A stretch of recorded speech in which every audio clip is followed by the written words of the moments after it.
समाज को कहा शिक्षा यानी तालीम हासिल। कहां से लिया? अरे बोलो ना, कुरान से। बाबा साहेब ने दूसरा मंत्र अपने समाज को कहा संगठित हुआ, संगठन, इत्तेहाद। कहां है? अरे बोलो, कुरान में। मुसलमान मुत्तहिद नहीं हो रहा। अभी हसनैन हबीबी साहब, मुजाहिद हसनैन हबीबी साहब अभी कह रहे थे कि मुसलमान आज सुन्नी, वहाबी और बरेलवी और तबलीगी और जमाती में इतना बेकार लड़ रहा है कि दुनिया इसके तमाशे देख रही है। अभी आपको मालूम है महाराष्ट्र के नासिक से इतना खतरनाक वीडियो वायरल हुआ कि मेरे रोंगटे खड़े हो गए। मैं चैनल पर बोलते बोलते रो पड़ा, मेरी आंखों से आंसू निकल।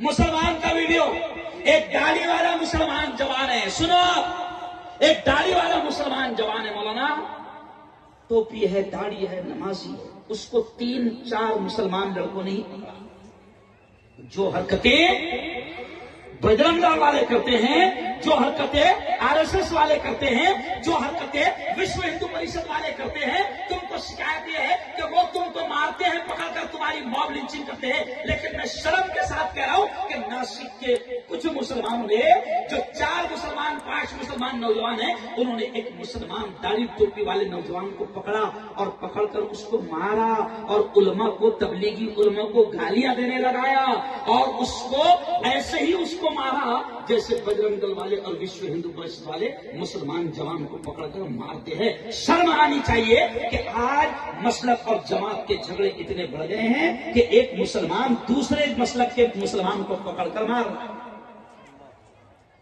कहां से तरक्की करोगे? कुरान ने कहा था इत्तेहाद वला तनाज़उ, आपस में झगड़ना मत, फतफशलू, वरना कमजोर हो जाओगे, वो तज़हब रिहुकुम, तुम्हारी हवा उखड़ जाएगी। लड़ रहे हैं आपस में। बकायन वालों में आपसे कह रहा हूं कि तालीम हासिल करो, इत्तेहाद कायम करो और संघर्ष करो, यानी कोशिश करो, मेहनत करो। चलो आओ, अब एक बात मैं आपसे कहता हूं, अब एक बात जो मेरा एक उन्वान है, उस पर बोलने से पहले आज का उन्वान बड़ा प्यारा रखा मौलाना जुनैद साहब ने, इस्तिक़बाल रमज़ान। उस पर बोलने से पहले आखिर जुमला मैं तालीम पर मुफ्ती साहब, मैं आपके सामने कह रहा हूं मुजाहिद साहब कि सुनो मुसलमानों, अपनी बेटियों की अच्छी तालीम का इंतजाम करो, दीन की भी और दुनिया की। स्कूल मुसलमान खोलते नहीं। अच्छा, किसी ने खोला मुजाहिद साहब तो 6-7 महीने में उसको बंद करना पड़ता है, क्योंकि मुसलमान फीस ही नहीं देता। नहीं समझा? मुसलमान को चाहिए फ्री का। क्या चाहिए? फ्री का। अरे फीस दो भाई, अपनी स्कूलें खोलो, अपने कॉलेज खोलो।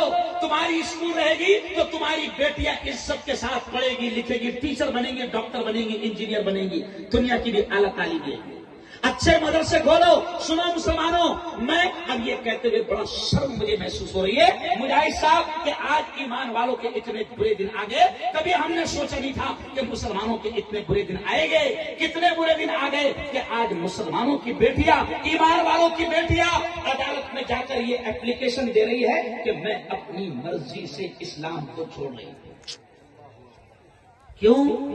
क्योंकि हमने अपनी बच्चियों की तरबियत में कमी की है, उनको दीन की, इस्लाम की सही तरबियत नहीं दिया है। हस्सान बिन साबित में बेटियां भी पढ़ती है, पढ़ती है। मैं आपसे कह रहा हूं कि दुनिया भी अपनी बेटियों को पढ़ाओ और हस्सान बिन साबित को बड़ा करो, मजबूत करो, अच्छा बनाओ। और अगर 4 उस्ताद पढ़ा रहे होंगे, अभी कितने उस्ताद है? 3 उस्ताद पढ़ा रहे होगे, 10 उस्ताद लगाओ, मगर अपनी बेटियों की भरपूर बेहतरीन दीनी तालीम और तरबियत का इंतजाम करो। जरा दोनों हाथ उठाकर बताओ कि इंशाअल्लाह हम अपनी बच्चियों को और अपने बेटों को अच्छी तालीम दिलाएंगे। सब दोनों हाथ उठाकर मुझे बताओ। माशाअल्लाह माशाअल्लाह। चलो आओ, अब एक चीज बोलकर अपनी बात समेट दूंगा कि देखो आज कितनी शाबान है। अरे बोलो ना।